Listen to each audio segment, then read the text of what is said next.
on in and stay a while.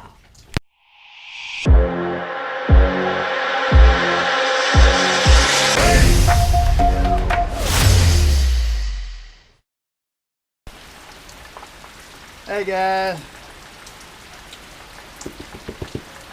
all this freaking rain we've been having, I went ahead and pulled my traps yesterday, and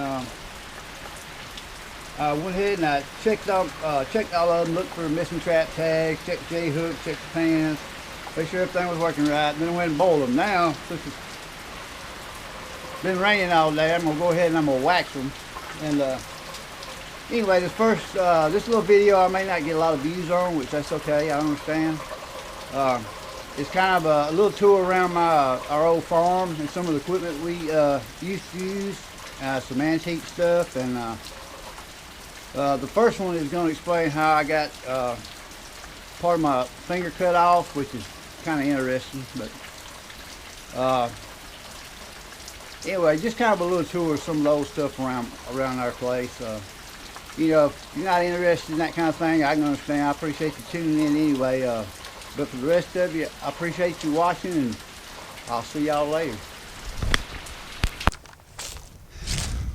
There was some of the equipment we chose to keep, and this was one of them. This is my grandpa's old Massey Ferguson hay baler. Hey, I wish I knew how many square bales of hay came through that thing.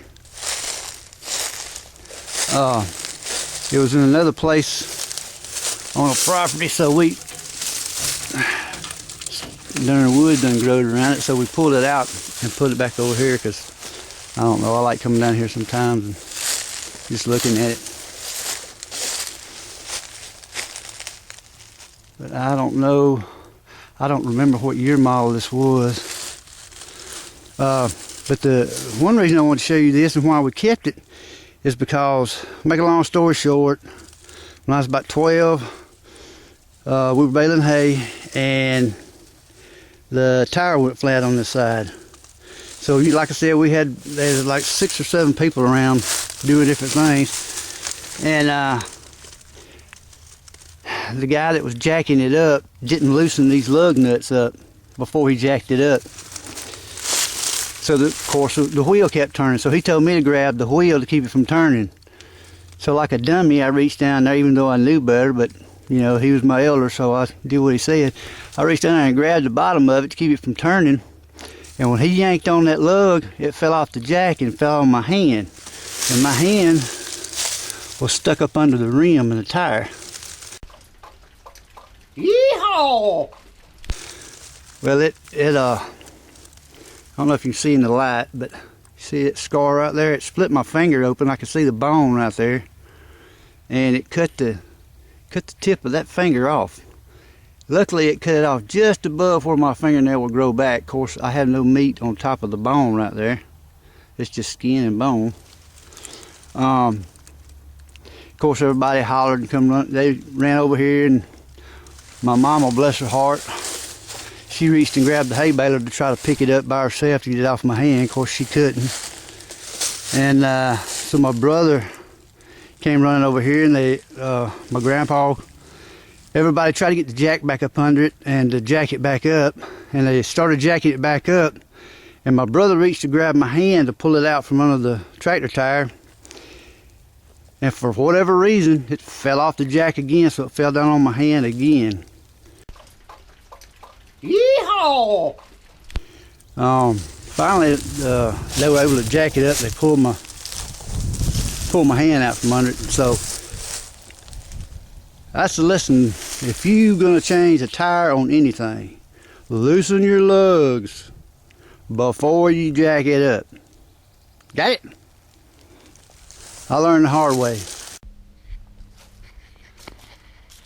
This is one of the old pieces of equipment that my grandpa had around the old barn up there. I just like old stuff like this, so I picked it up and brought it up here and set it in my front yard. This is what they used to cut their hay with back, Lord, I don't know how many years ago. I haven't, I keep saying I'm gonna try to do some research on it one day. just to try to figure out how old this thing is. Of course, I never have. I know it's a Deering, made in Chicago, USA. But for those of you that you're not familiar with this kind of stuff, they would hook. There used to be a hitch on here. They would hook normally to the back of an old tractor, or it depends on how poor they were. If they could afford this piece of equipment, maybe to a mule or something. But this is what they'd cut their hay with. It didn't have a PTO that would go into your tractor. So the way this would operate is when the tractor or the mule or whatever pulled it, when the wheels turn, that's what activates the PTO, which comes through this shaft over here and made the blades go back and forth.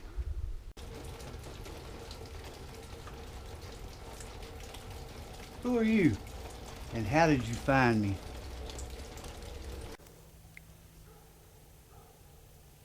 Here's another old barn we had back in the back. We used to keep hay and one tractor over here.